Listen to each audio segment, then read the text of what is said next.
Although you can use a reward model to eliminate the need for human evaluation during RLHF fine-tuning, the human effort required to produce the trained reward model in the first place is huge.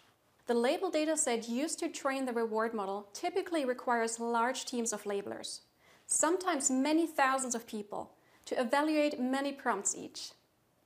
This work requires a lot of time and other resources, which can be important limiting factors. As the number of models and use cases increases, human effort becomes a limited resource. Methods to scale human feedback are an active area of research. One idea to overcome these limitations is to scale through model self-supervision. Constitutional AI is one approach of scale supervision. First proposed in 2022 by researchers at Anthropic, constitutional AI is a method for training models using a set of rules and principles that govern the model's behavior. Together with a set of sample prompts, these form the constitution. You then train the model to self-critique and revise its responses to comply with those principles. Constitutional AI is useful not only for scaling feedback, it can also help address some unintended consequences of RLHF. For example, depending on how the prompt is structured, an aligned model may end up revealing harmful information as it tries to provide the most helpful response it can. As an example, imagine you ask the model to give you instructions on how to hack your neighbor's Wi-Fi. Because this model has been aligned to prioritize helpfulness, it actually tells you about an app that lets you do this, even though this activity is illegal.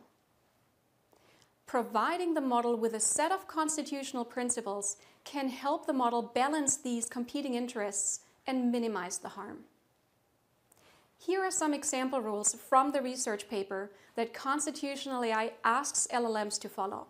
For example, you can tell the model to choose the response that is the most helpful, honest, and harmless. But you can place some bounds on this, asking the model to prioritize harmlessness by assessing whether its response encourages illegal, unethical, or immoral activity. Note that you don't have to use the rules from the paper. You can define your own set of rules that is best suited for your domain and use case. When implementing the constitutional AI method, you train your model in two distinct phases. In the first stage, you carry out supervised learning. To start, you prompt the model in ways that try to get it to generate harmful responses. This process is called red teaming. You then ask the model to critique its own harmful responses according to the constitutional principles and revise them to comply with those rules. Once done, you fine-tune the model using the pairs of red team prompts and the revised constitutional responses. Let's look at an example of how one of these prompt completion pairs is generated. Let's return to the Wi-Fi hacking problem. As you saw earlier, this model gives you a harmful response as it tries to maximize its helpfulness. To mitigate this, you augment the prompt using the harmful completion and a set of predefined instructions that ask the model to critique its response. Using the rules outlined in the Constitution, the model detects the problems in its response. In this case, it correctly acknowledges that hacking into someone's Wi-Fi is illegal. Lastly, you put all the parts together and ask the model to write a new response that removes all of the harmful or illegal content. The model generates a new answer that puts the constitutional principles into practice and does not include the reference to the illegal app.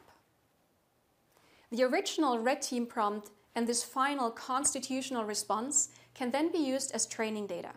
You'll build up a data set of many examples like this to create a fine-tuned LLM that has learned how to generate constitutional responses.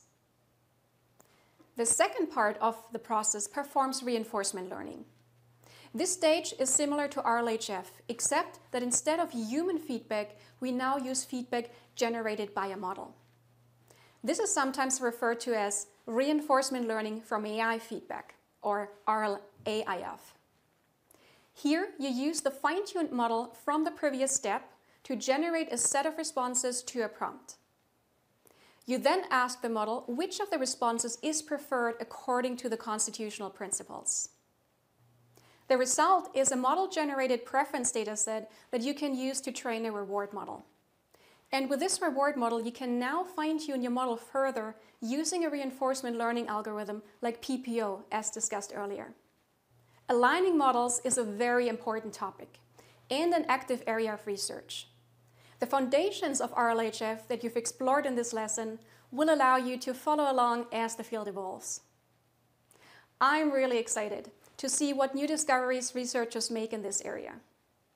I encourage you to keep an eye out for any new methods and best practices that emerge in the coming months and years.